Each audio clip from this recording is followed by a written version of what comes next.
సిరిసిల్ల జిల్లాలో బీఆర్ఎస్ అధినేత కేసీఆర్ పర్యటించనున్నారు. పొలం బాట కార్యక్రమంలో భాగంగా నీరు లేక ఎండిపోయిన పంటలను కేసీఆర్ పరిశీలించి రైతులను పరామర్శించనున్నారు. ముందుగా ముగ్ధంపూర్ చేరుకుంటారు. గ్రామంలో ఎండిన పంటలను పరిశీలిస్తారు. అక్కడి నుంచి మధ్యాహ్నం కరీంనగర్ ఎమ్మెల్యే గంగుల కమలాకర్ నివాసంలో భోజనం చేస్తారు.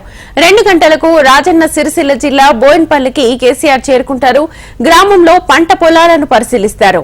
సాభాష్పల్లి దగ్గర మిడ్మానేరు జలాశయాన్ని సందర్శిస్తారు. సాయంత్రం 4 గంటలకు సిరిసిల్ల జిల్లా కేంద్రంలోని తెలంగాణ భవన్లో మీడియా సమావేశాన్ని నిర్వహిస్తారు. ఆ తర్వాత ఎర్రవెల్లిలోని ఫామ్ హౌస్ చేరుకుంటారు కేసీఆర్. కేసీఆర్ జిల్లాలో టూర్ కి సంబంధించి ఫుల్ డీటెయిల్స్ మా ప్రతినిధి గోపాలకృష్ణ అడిగి తెలుసుకుందాం. గోపాలకృష్ణ, కేసీఆర్ కరీంనగర్ బయలుదేరారు. కరీంనగర్ ఉమ్మడి జిల్లాలో ఉన్నటువంటి కరీంనగర్ సిరిసిల్లలో ఆయన పర్యటిస్తారు. కరీంనగర్ రూరల్ మండలంలో ఉన్నటువంటి ముగ్ధంపూర్ గ్రామంలో నేను ఉన్నాను. మొదట కేసీఆర్ ఇక్కడికే చేరుకోబోతున్నారు. ఇక్కడున్న ఎండినటువంటి పంట పొలాలను ఆయన పరిశీలిస్తారు. అలాగే స్థానిక రైతులను కూడా పరామర్శిస్తారు. ఇక్కడ నుంచి తర్వాత మిడ్మానేరు వెళ్తారు. మిడ్మానేరులో ఉన్నటువంటి నీళ్లు లేకుండా ఎండిపోయినటువంటి ప్రాజెక్ట్ ని ఆయన పరిశీలిస్తారు. 27 టీఎంసీలు ఉన్నటువంటి మిడ్మానేరు ప్రాజెక్ట్ లో ఇప్పుడు నీళ్లు డెడ్ స్టోరేజ్ చేరుకున్నాయి. దీంతో ప్రాజెక్ట్ ను కూడా ఆయన పరిశీలిస్తారు.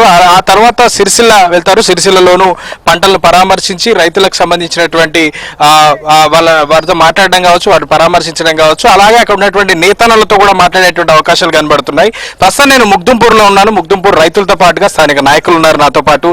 రైతులతో మొదట మాట్లాడించేటువంటి ప్రయత్నం చేద్దాం. ఎన్ని ఎకరాలు ఎండాయి మీ గ్రామంలో?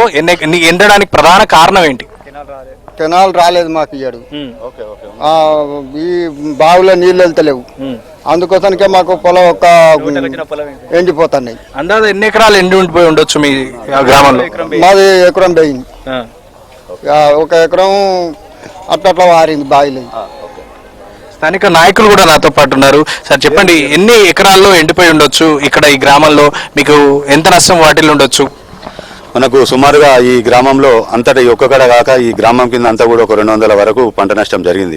ఎందుకనంటే ఈ ప్రాంతానికి D89 ద్వారా SRSP కెనాల్ ద్వారా ఏదైతే చెర్లబుత్కూరు, ఇరుకుల్ల, ముద్గుంపూరు, నారాయణరావుపల్లె, సాంబేపల్లె గ్రామాలన్నీ కూడా SRSP కెనాల్ కింద ఆధారపడి, మరి అదేవిధంగా ఒక మనకు ఇరుకుల్ల వాగని ఉంటుంది. ఆ వాగులో నీళ్లు ఉన్నప్పుడు మనకు లాస్ట్ గడిచిన ప్రభుత్వం కేసీఆర్ గారు ఉన్నప్పుడు 10 ఏళ్ళు కూడా మనకు ఎంత ఎండాకాలం కూడా మత్తళ్ళు దుణుకుట్ల భూగర్భ జలాలు అడగంటకుంటుండి రైతులకు సమృద్ధిగా నీరున్నట్లు ఆనాడు సస్యశ్యామలైన పంటలు పండించాను. కానీ ఈ ఏడు ఏదైతే ఉందో మన కాంగ్రెస్ ప్రభుత్వం వచ్చినాక కొంచెం ఏదైతే వాళ్ళు ప్లాన్ చేయక ఏదైతే నీళ్లు చివరికి దాకా ఇయ్యలేకపోవట్లే ఇలా రైతానికి నష్టం జరిగింది. మీ జరిగిన నష్టాన్ని వాళ్ళే తీర్చాలని కూడా ఈ సందర్భంగా డిమాండ్ చేస్తున్నాం. ఇది మనం ఒకసారి ఇక్కడ ఎండిపోయినటువంటి పంటలు కావచ్చు, ఒకసారి చూస్తే పూర్తిగా నీళ్లు లేకుండా ఎండిపోయినటువంటి పరిస్థితి. ఈ పంట ఇప్పుడు ఎందుకు పనికి రాకుండా పోయింది? కేవలం పశువుల మేతకి మాత్రమే పనికొస్తుంది అనేది ఇక్కడ రైతులు చెప్తున్నటువంటి వాదన. ముఖ్యంగా ఇక్కడ ఉన్నటువంటి కాలువకు నీళ్లు రాకపోవడం, ఇటు ఉన్నటువంటి బోరు బావుల్లో కావచ్చు, వ్యవసాయ బావుల్లో కావచ్చు, నీళ్లు రాకపోవడం కూడా ఎండిపోవడానికి ప్రధాన కారణంగా తెలుస్తోంది. అయితే కరువు ఛాయలు వస్తున్నటువంటి నేపథ్యంలో నీటిని పొదుపుగా వాడుకోవాలి, కరువు వస్తుందనేటువంటి విషయాన్ని కూడా ప్రభుత్వం పెద్దలు చెప్తూ వస్తున్నారు. ఈ నేపథ్యంలో రాజకీయ ఎజెండా కూడా రైతులకు సంబంధించినటువంటి అంశం మారిపోయిందనే చెప్పుకోవచ్చు. ఇప్పుడు కేసీఆర్ వచ్చిన తర్వాత పరామర్శించి అలాగే సిరిసిల్లలో రైతులకు సంబంధించి ఒక కీలక ప్రకటన కేసీఆర్ చేయబోతున్నారంటూ కూడా కొంత మనకున్న సమాచారం. మరి రైతులకు అనుకూలంగా కేసీఆర్ తన పార్టీ నుంచి ఏమైనా ఫండ్ ఇవ్వబోతున్నారా? రైతులకు నష్టపరిహారం లాగానే ఏదైనా ఫండ్ ఇవ్వబోతున్నారా? లేదంటే రైతులకు సంబంధించి ఉద్యమాన్ని ఏదైనా ప్రారంభించబోతున్నారా అనేటువంటిది కూడా తెలియాల్సి ఉంది. దీంతో పాటుగా నేతన్నలకు సంబంధించినటువంటి అంశం కూడా ఈ రోజు ఎజెండాగా మార్చుకునే అవకాశం ఉంది.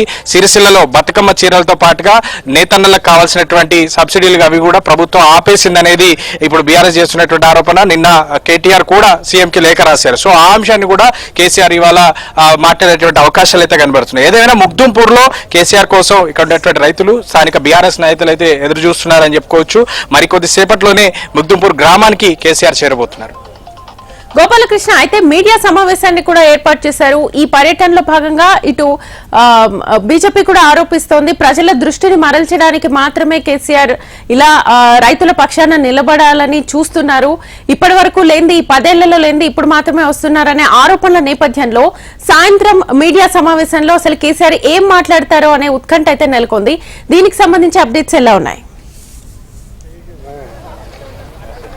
ఎస్ సార్, సాయంత్రం కేసీఆర్ ఏం మాట్లాడతారనే ఉత్కంఠ నిజంగా మీరు అన్నట్టుగా ఉంది. దీనికంటే ముందు ఒకసారి రైతులు కూడా మాట్లాడుతున్నారు, వాళ్ళతో ఏంటి ఎంతో ఎండిపోయింది మీ దగ్గర? నాది ఇరుకుల్లా సార్, ఎగురులా కత్తరా సార్. నాది 318 సర్వే నెంబరు, ఎకరం పొలం వేసిన సార్. మొత్తం ఇక ఇది ఎట్లా అయింది, అట్లా బొగ్గ అయిపోయింది.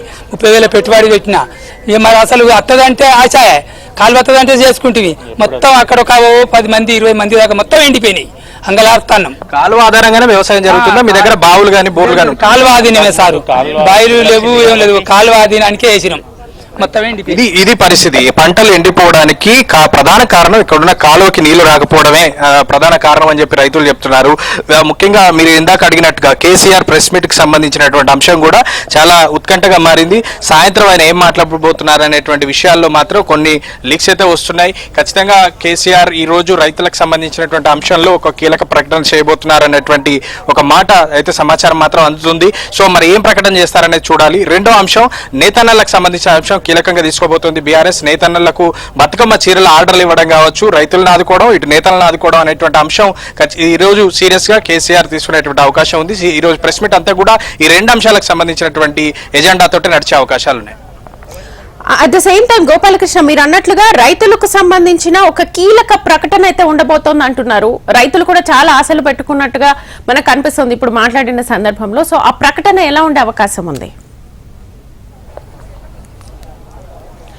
ఎస్ సార్, రైతులు కూడా మీరు అన్నట్టుగా కీలక ప్రకటన ఒక రైతుల గురించి వస్తే మాత్రం ఆశగా ఎదురు చూస్తున్నటువంటి పరిస్థితులే ఉంటాయి. ఎందుకంటే ఇప్పటికే పెట్టుబడి పెట్టి నష్టపోయినటువంటి బాధలో రైతులు ఉన్నారు. ఇటు నీళ్లు రాక, అటు పంట చేతికి అందక ఇబ్బందులు అయితే పడుతున్నారని చెప్పొచ్చు. దీంతో పరిహారం కోసం అయితే ఎదురు చూస్తున్నారు. ఇటు ప్రభుత్వం ఇచ్చినా, అటు బీఆర్ఎస్ పార్టీ ఇచ్చినా, ఏ పార్టీ ఇచ్చినా కూడా రైతులకు సహాయంగానే మారుతుందని చెప్పాలి.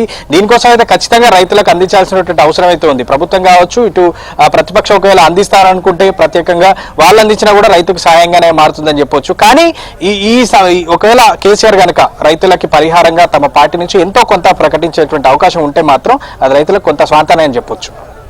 Right Gopalakrishna, thank you.